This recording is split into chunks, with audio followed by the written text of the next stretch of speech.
The moment two young siblings vanished, everything changed.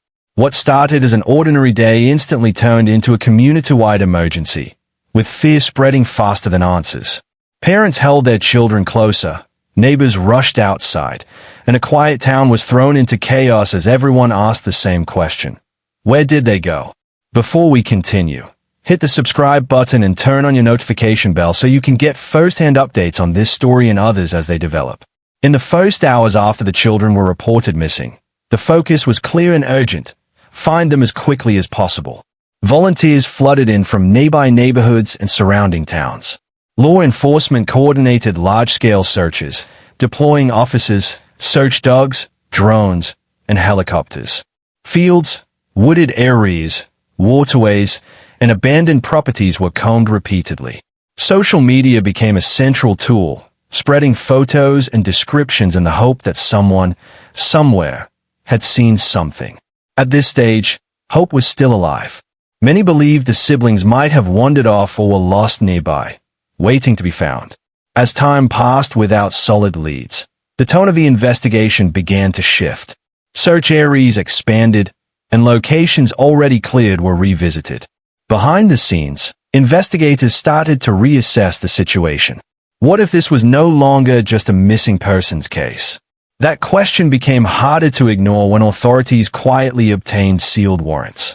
While officials did not reveal details, sealed warrants are a strong signal that investigators believe specific evidence exists and must be protected. This marked a turning point, suggesting the case was moving toward a targeted criminal investigation rather than a general search. Digital evidence soon became central to the case. Investigators analyzed phone location data, device records, and communication logs linked to individuals connected to the search and the children's last known movements.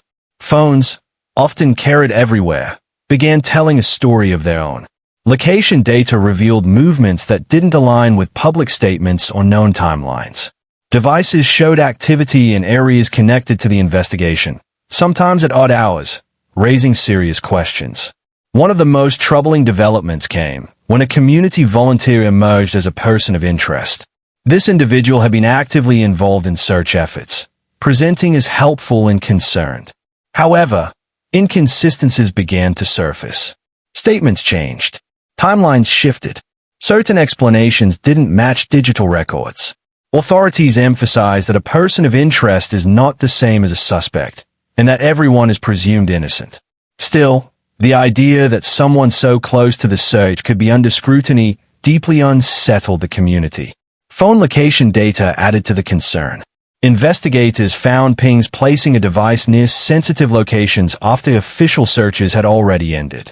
These were not random places, and the timing made the movements difficult to explain away. When combined with earlier inconsistencies, the data suggested intent rather than coincidence. Digital experts worked to reconstruct timelines, comparing phone data with known events to understand what might have happened when no one else was watching. Further analysis uncovered deleted and encrypted messages that referenced locations and items linked to the children. Despite attempts to erase them, fragments were recovered.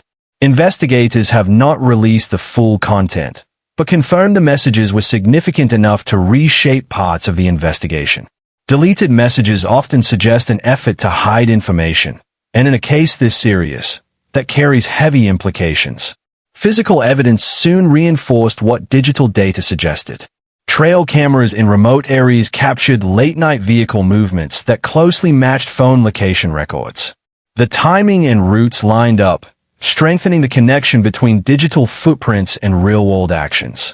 While the footage alone did not provide clear identities, it supported the broader narrative investigators were building. Then came another unsettling discovery. A fragment of a pink blanket was found in an area that had already been thoroughly searched. The fact that it appeared later raised immediate concerns about possible evidence tampering or deliberate placement. Investigators treated the find with extreme caution, knowing it could point to attempts to mislead authorities or manipulate the search. As evidence continued to surface, witnesses were re-interviewed. Some accounts changed. New details emerged. Small contradictions became more important when placed alongside digital and physical evidence.